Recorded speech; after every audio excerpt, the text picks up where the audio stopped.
Hearty welcome to the third day Novena in honor of St. Peter Julian Eymard, the Apostle of the Eucharist. On this third day, we are called to reflect on community as symbol of togetherness.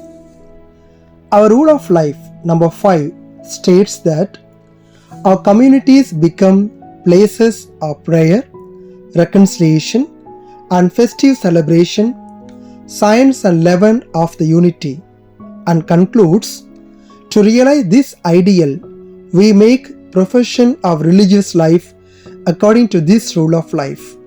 Further, rule number 9 states that the community renews itself through its trials and weaknesses by listening to the Word of God, by a climate of listening to one another, by celebration of the Eucharist. We are called to remind one another to this great call of our religious life in this time of division and bitterness that we see around the world. We know religious life began with individuals going out to live a life of holiness, but soon it became a reality that holiness could be lived more powerfully and meaningfully in living in a community. Historically, religious life set a counterculture to the worldly values. We know the situation during the time of Father Eymard. It was one of religious ignorance and indifference which dealt a fatal blow to the community of people of his age.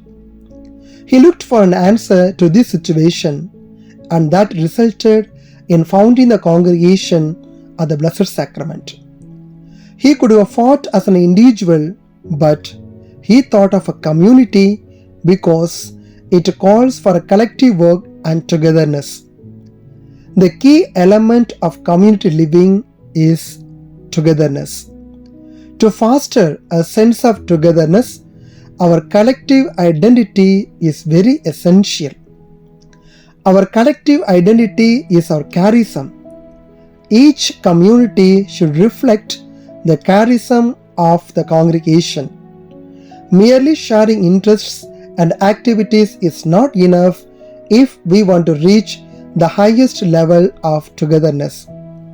So, togetherness is about community, not a facility. To activate togetherness, the word used is reconfiguration. It is a process of making a new and different way of organizing for a better community living. The reconfiguration is required of our communities to ensure our continued survival, development, mission, and relevance is dependent on our togetherness, on our cooperation.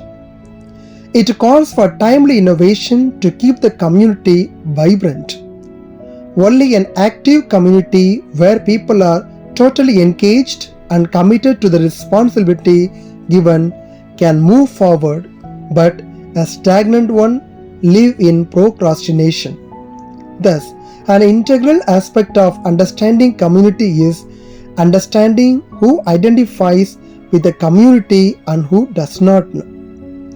The early Christians understood they were better together, deeply connected through shared conviction, passion for God's purpose, and a deep love for each other that changed lives and the world around them. As communities built around the Eucharistic table, we have no choice but to remain together like the early Christian community and support each other to proclaim the love of Eucharistic mission. May God bless you all.